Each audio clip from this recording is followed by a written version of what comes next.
Hi, my name is Marty Shupak. Welcome to Shupak Sports. On Shupak Sports, we talk about sports tips, sports in general, and also we touch upon parenting, and I try to give you some things that worked for me and what didn't work for me. This show is going to be on teaching young T-ball players how to throw. And in the future, I will put out in midweek what the topic is. If you want to follow me on Twitter at Shupak Sports, that's SCHUPAK. Probably Tuesday, Wednesday, or Thursday, I'll throw something out there. So I want to make sure the topic is relevant for you. First thing is I want to start with a little trivia because I love trivia, especially sports trivia. I'm not great at it. I have friends that are a lot better. Kurt Russell, the actor, signed a contract with a major league team. Here's the question. Who is that major league team? And I can ask when did he sign the contract, but not necessary. And I'll talk about the answer. I'll give the answer at the very end of the show. Anyway, when you talk about throwing, and again, if my eyes wander beyond, forgive me, because I do have some crypt notes up there to help me out. A few tips, and then I'm going to show some drills right on a clipboard. I'm going to hold it up for you guys, go through it quickly. But when you teach throwing, just keep in mind that the kids develop at different paces. So you could start a season, and I'm in the Northeast, let's say in March, and by June, and if you go into July, you could see a lot of improvement on some kids, but you might not see improvement on others. And sometimes this becomes a factor with the parents. They don't understand why their own kid is not improving. You really should address this. You should have a parents meeting and let them know at this age, kids develop at different paces. All right. You don't want a parent to feel bad about their own kid. You don't want them to pull them out of baseball or softball when they really might have potential because they're a late developer. What I would do as a T-ball coach is you want to separate the kids by ability. And most of the time, the kids are in 5 years old or 6 years old. So you don't want to say like 5-year-olds over here, 6-year-olds over here. You really want to kind of rate how the kids are ability-wise and then call them off by name to separate them. You don't want to bore the kids that are developing a little faster than the other kids, okay? The other thing is when it comes to throwing, I've said this time and time again, you have to separate skills. If you teach throwing, don't teach catching the ball, and vice versa. If you're teaching catching the ball, don't teach throwing. Separate skills, especially at the beginning of the season. You'll see the kids will progress better at the skill you're teaching them. There'll be a time where you'll combine skills, and that's up to you. Try to use soft covered balls. A lot of leagues frown upon like sponge balls. I don't. I think there's a spot for them at the beginning of the season. And remember, when you are teaching throwing, you have to space people out, okay? You can't practice on a very small confined area. It's not going to work. Kids are going to get hit by the ball. You'll see balls flying all over the place. And the main reason that balls will fly all over the place is because the player's head is not steady and not looking straight ahead. As far as the technique, again, you want to have their arm all the way back. You want to have them use their whole body, and you want to hold the ball on top. It's tough to get 5- and 6-year-olds to combine all of these things, but you want to expose them to it. And one of the things I learned in 25 years of coaching, from T-ball all the way up to like 18 years old, sometimes if a player is doing a few things wrong, if you correct one mistake, some of the other mistakes will auto-correct. So keep that in mind. All right, I'm going to try this. Let me just show you some drills. I'm going to hold them up. This is the multiple object throw drill. And what we do here is we bring down different objects besides balls. I brought down to T-ball teams like a roll of yarn. I brought a beanbag, and you want to have them exposed to throwing different objects. Okay, they'll throw it at different lengths, and it's interesting because some kids that are next to each other, they won't understand why their object isn't going as far as the person next to them. But I think this is very important to kids. It's kind of a phys ed type of drill, but you could do it like at the first or second practice. Okay, the next drill I have, this is a very simple yet high quality drill. It's called the ball drag drill. If you sit the players down, you can have them with the ball in front of them, and they drag it alongside their body to behind them, and then they pick it up and they throw it. And you have them throw it into space. And what this is doing is it's keeping their hands on top of the ball, and it's bringing their arm all the way back, and then they're releasing the ball. So this is an excellent drill. Okay. The next drill is the ball flip drill. Very easily, you could put a coach. I'd rather you do it with a coach or a parent and not a player as a partner, and you have them lie down and flip up the ball, again, with the throwing arm. It's just getting used to throwing the ball at a different type of location. Next drill. This is the ball flip wrist drill. Okay, again, the kids are very young, but you could show them, and it's against the wall, and they each have a bucket, and you could set it up by holding their arm and telling them to just flip the ball with their wrist. If you tell 5 and 6-year-old kids that you want to help out with the wrist flexor, they have no idea what you're talking about.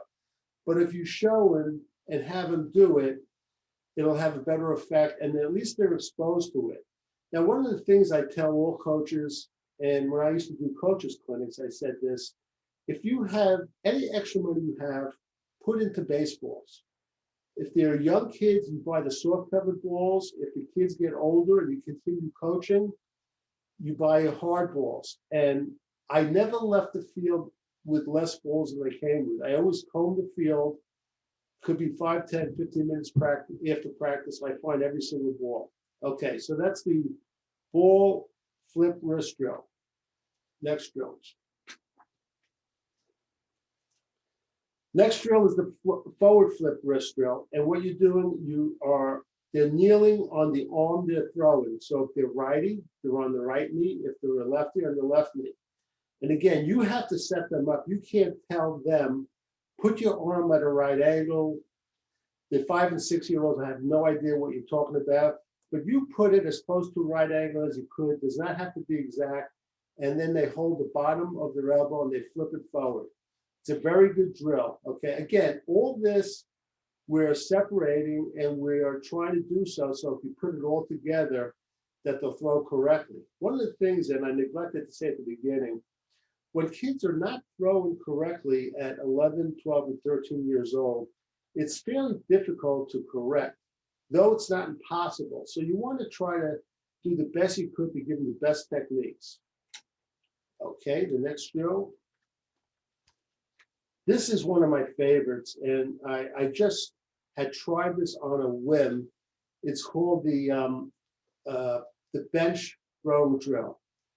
And what you do is, if you see that it's a freestanding bench, and don't go out and buy a bench. We happen to have one at our field because our field adjoins a school.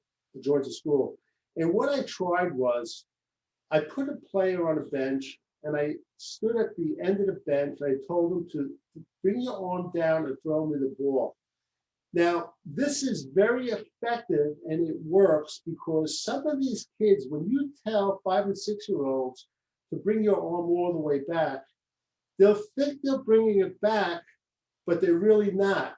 So what this is doing is gravity is helping to push the arm all the way back. And for some of the kids, it's the first time that they're going to feel what it feels like to bring the arm all the way back. I love this drill. Again, don't go out and buy a bench. Don't go out and buy 12 benches. If there's one at the school or you have one at your house, your home, use it, okay? All right, the next drill is something that I kind of created because I was trying to teach the players how to step and throw. And I was having all sorts of difficulties. So I took like 4 sheets of oak tag and I cut out squares and I laid them on the ground when the players throw the ball, where their feet are supposed to go. So this way, at least they have some sort of target of how and where to land. Now, if they don't land exactly in the square, it's no big deal. But at least you're showing them a target as far as the proper technique when they throw the ball. All right, and the next drill. And I like this, and I do with all the kids, it's the basketball throw. Now, when I say basketball throw, you don't have to get a full-size basketball. They have different sizes, as you may or may not know. But the reason I like this is when you have to do the basketball throw or a ball bigger than like a soft-covered T-ball, it's forcing the kids to use their legs. So they're feeling, and sometimes for the first time, how they're using their legs. It's hard for them to throw a basketball or a small basketball without using their legs. So this is a drill that I like, and you can do this at home too. You don't have to throw it into a wall, you can throw it into space. All right. And the next drill, as this fell off, after this we're gonna do some fun drills, is the fence drill. And I usually save this for older kids. And what I do is it's mainly for players that tend to throw it sidearm. You probably won't find a lot of this in T-ball, but keep this drill in mind when they're older. And what you do is you put a player close to the fence, so subconsciously they don't want to hit the fence. If they're throwing sidearm, when you get them close to the fence, they'll start to throw it over what we say is over the top or overhead. You don't want to get them too close because you never want their knuckles or hand to really rub against the fence. That could hurt. But this is a very effective drill for players that throw sidearm. Again, it's probably a little too advanced for T-ballers, but it's good to know. I'm going to show you 2 or 3 fun drills you could do after you teach, go through different techniques. You want to make sure you have fun drills, okay? You want to integrate skill drills with fun drills just to engage the kids and keep them stimulated.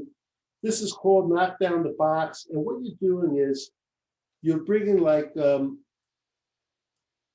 6 boxes, you're making like a pyramid, you're putting a cone on top, you're putting them a certain distance away, and they have to throw the ball.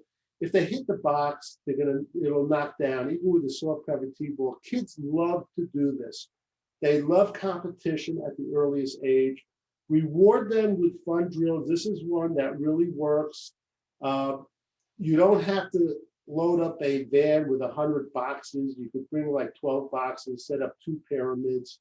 It's just a phenomenal drill that the kids love. This is what you want to reward the kids if they've worked fairly hard. But also you can integrate this with some of the skill drills that I just showed you.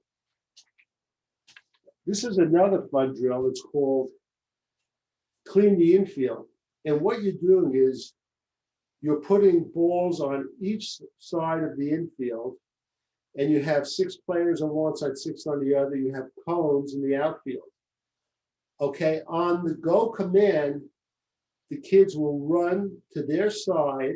It's a competition, and they try to throw the balls as quick as they could to knock down the cones. That's their goal. Mostly in people, they're not going to do it, okay? But you want to give them some sort of motivation. And what I usually do is I score points. For every cone that's knocked down, they get 3 points. And the first team to clean the infield from the balls, they get 5 points. Very, very good drill. The kids love it. Okay. The next drill, I put in a fenced area, and you have to use soft covered balls. I put a blue painter's tape going along, as you see it here.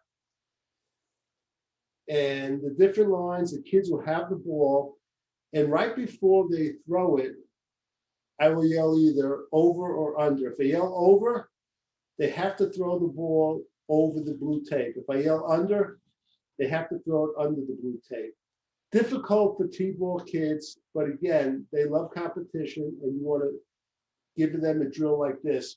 Those are only a few of the drills, and most of them are in the book T-ball drills, and I'll have a link on YouTube. And again, you don't have to go buy it. That's not why I'm doing this. You could go to your library and ask them for the book. I think it's available Amazon Unlimited. It's for free, but I'll have a couple of links there. And I want to give a parental tip. If you're a parent, and I have 3 kids, what are the things you want to make sure you want to do? And you don't want to overdo it. You want to try to always build up or confirm their self-esteem. I've seen parents that will kind of degrade their kids, and it's a horrible thing. You always want to build them up. I mean, I've seen parents also tell young girls, like in their preteen ages, that they're fat, they're overweight, when really they weren't. And I've seen horrific results where they've actually become anorexic. So try to build up the self-esteem. I got to tell you, my middle son, Michael, one of the times when I went for a parent-teachers conference, all our parents were there. I'll never forget this teacher, and I remember her name too, Mrs. Ferrante. One of the things she told us is, she said, I'm concerned about the kids learning multiplication, science, history, all that, but I'm more concerned about this self-esteem.